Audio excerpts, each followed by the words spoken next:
Mutaratara uyu wa maai uri uri ituura-ini ria Kiungururia Gilgil kaunti ya Nakuru ni undu utanyite gucenjia miikarire ya aikari a guku, undu uria urakoretwo ari thina kwa ihinda inene.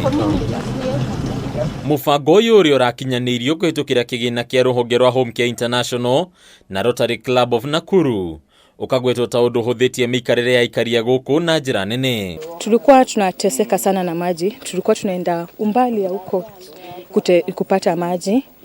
Hata wakati wa kiangazi tulikuwa tunashindwa tutapata aje maji. We are planning to pump 30 million liters in a year. That would be about 80,000 liters in a day. And for the primary schools, we are targeting around 5,000 liters each school each day. And for the families, we are targeting around 100 liters per family.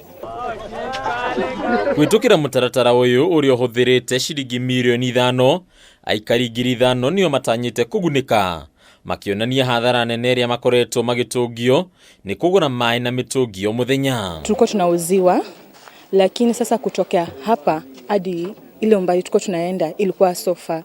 Sasa na maji ilikuwa na chumvi. Hii at least tumekunywa iko sawa, haina chumvi hata. This is a very dry area.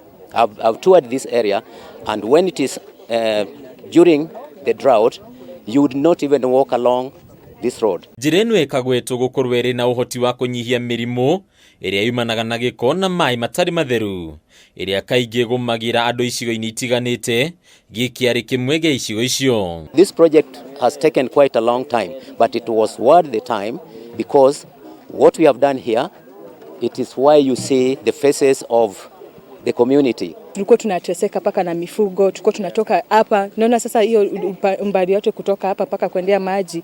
Sasa naona paka mifugo zilikuwa zinateseka sana juu ya maji. Gukinyanirio kwa mutaratara uyu kwambiriirio mwaka-ini wa 2018, riu aikari, mathukuru na mathibitari magitanywo kwehererio thina wa wagi wa maai. Handu-ini ya Kameme TV, ritwa riakwa ni Mbataru wa Mwangi.